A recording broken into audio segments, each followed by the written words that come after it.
लो, आ गई हमारी जिंदगी खराब करने वाली। खुद को पता नहीं क्या समझती है। कौन से जन्म का पाप किया था जो ये लड़की हमारी लाइफ में आई। आरोही जब विक्रम के साथ कोर्ट के अंदर जा रही थी तो अनन्या ने आरोही को देखते हुए साक्षी से कहा। आरोही और विक्रम जब कोर्ट के अंदर गए तो वहां महेश्वर, सुधा, अनन्या और साक्षी पहले से मौजूद थे। उन लोगों की नजर जब आरोही पर पड़ी तो वो सब आरोही को ऐसे देख रहे थे जैसे अपनी आंखों से ही उसकी जान ले लेंगे। मुझे पता है तुम लोग सब इस वक्त मुझे ऐसे क्यों देख रहे हो, लेकिन आज इस हिना केस से सुधा का बचना तो मुश्किल ही है। तुम लोग चाहे जितने ही बड़े वकील को हायर कर लो, सारे सबूत सुधा के खिलाफ हैं। जो जैसा करता है उसे उस हिसाब की सजा मिल ही जाती है।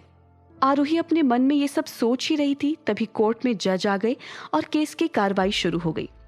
जज ने दोनों पक्षों की दलीलें सुनी। सारे सबूत को देखने के बाद कोर्ट ने सुधा को जेल की सजा सुना दी।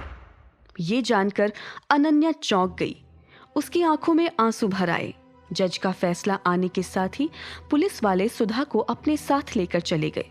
आरोही और विक्रम भी कोर्ट रूम से निकले। बाहर आने के बाद विक्रम वॉशरूम की तरफ चला गया। उसे अकेला देखकर साक्षी और अनन्या वहां आ गए। चैन पड़ गया होगा अब तुम्हें। मम्मी को ऐसे जेल जाता देखकर तो तुम्हारे दिल को ठंडक मिल गई होगी। मम्मी पापा ने तुम्हारे लिए क्या कुछ नहीं किया, उसका तुमने इस तरह से बदला चुकाया। हम दोनों बहनों की जिंदगी में तो तुमने पहले ही आग लगा दी थी, और अब तुम जिसे मम्मी पापा मानती आई थी उसे भी नहीं छोड़ा तुमने। किस मिट्टी की बनी हो तुम पता नहीं। बिल्कुल ठीक कहा तुमने। मैं आज बहुत खुश हूं, लेकिन मेरा बदला अभी पूरा नहीं हुआ है। अभी तो उस महेश्वर को उसके किए की सजा मिलनी बाकी है। कैसी लड़की हो तुम यार। क्या तुम भूल गई कि इन्हीं माँ बाप ने तुम्हें पालकर बड़ा किया है। तुम इतनी एहसान फरामोश कैसे हो सकती हो। तुम लोगों को मुझे कुछ याद दिलाने की जरूरत नहीं है। महेश्वर और सुधा ने मुझे पाल कर नहीं बल्कि मार पीट कर बड़ा किया है। उन दोनों ने मिलकर मेरे और मेरी माँ के साथ जो किया है उसे मैं कभी भूल नहीं सकती हूँ। आरोही की बात अभी पूरी भी नहीं हुई थी, तभी महेश्वर वहां आकर आरोही पर चिल्लाने लगा। उस दिन जब तुम मेरे ऑफिस आई थी तभी मुझे शक हुआ था कि तुम बिना मतलब तो आई नहीं होगी। मैंने जब अपना सूट ड्राई क्लीन में दिया तब मुझे उसमें ये लोकेटर मिला। इसी लोकेटर की वजह से तुमने मुझे ट्रैक किया और वहां पहुंचकर मेरी और हिना की फोटो सुधा को भेज दी, जिसकी वजह से सुधा ने हिना की जान ले ली। तुम्हारी वजह से मैंने अपना लाइफ का प्यार खोया है। अपनी बात पूरी करते हुए महेश्वर रोने लगा। महेश्वर को ऐसे रोता देख अनन्या ने आरोही को कोसते हुए कहा, ये मत सोचना कि तुम विक्रम रायजादा की पत्नी हो तो बच जाओगी। मैं तुम्हें छोड़ूंगी नहीं। ये बात ना तो मैं भूली हूं और ना ही तुम्हें भूलने दूंगी कि तुम्हारी वजह से मैंने अपना बच्चा खोया है।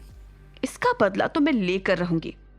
अनन्या की बात सुनकर आरोही ने कुछ रिएक्ट नहीं किया। वो उसकी बात को अनसुना करके चुपचाप वहां से जाने लगी। महेश्वर भागता हुआ आरोही के पास आया और उसे धक्का देने के लिए अपना हाथ आगे किया। हालांकि महेश्वर आरोही को छुए उसके पहले ही विक्रम ने उसका हाथ पकड़ लिया। विक्रम ने उसके गाल पर एक थप्पड़ जड़ दिया।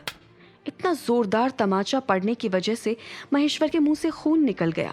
आज तो मैंने तुम्हें छोड़ दिया है, लेकिन अगली बार अगर तुमने मेरी वाइफ पर हाथ उठाने की कोशिश की तो मैं तुम्हारे हाथ काट दूंगा। अपनी बात बोलकर विक्रम आगे बढ़ गया। आरोही उसके पीछे पीछे चल रही थी। विक्रम चरण के साथ जिस गाड़ी से आया था, विक्रम और आरोही उसी गाड़ी में बैठ गए। थोड़ी देर बाद गाड़ी एक जगह पर आकर रुक गई। आरोही जब कार से नीचे उतरी तो उसने देखा कार किसी बहुत बड़े शोरूम की पार्किंग में रुकी हुई थी। लिफ्ट से दोनों बिल्डिंग के 3rd फ्लोर पर पहुंच गए। लिफ्ट से निकलते ही विक्रम और आरोही को ग्रीट करने के लिए 2 लोग खड़े थे। उन दोनों लोगों को फॉलो करते हुए एक शोरूम में गए।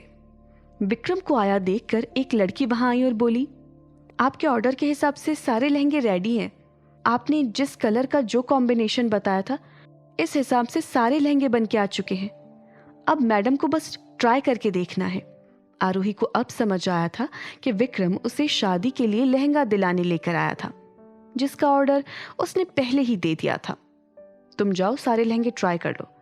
वैसे तो वो सारे लहंगे तुम्हारे लिए ही हैं, लेकिन शादी के दिन के लिए तुम एक लहंगा चूज कर लो। आरोही इस लड़की के साथ ट्रायल रूम की तरफ चली गई। आरोही ने ट्राई करना शुरू किया।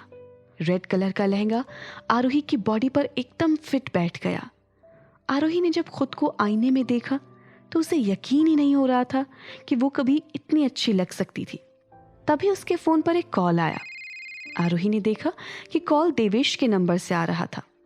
देवेश के साथ ब्रेकअप करने के बाद आरोही और उसकी बात नहीं हुई थी, लेकिन आरोही के मन में गिल्ट अभी भी था, इसलिए उसने कॉल पिक कर लिया। आरोही, कहाँ हो तुम? अब तक आई क्यों नहीं? कॉल पर यह आवाज सुनकर आरोही हैरान थी, क्योंकि ये आवाज उसकी माँ लता की थी। ये जानकर आरोही चौंक गई। लता देवेश के साथ क्यों थी? कैसे लेगी अनन्या आरोही के साथ बदला? क्या हो पाएगी विक्रम और आरोही की दोबारा शादी? या फिर एक बार और वो दोनों शिवानी और प्रियांश की चाल का शिकार हो जाएंगे? जानने के लिए सुनिए इस कहानी का अगला एपिसोड सिर्फ पॉकेट एफएम ऐप पर।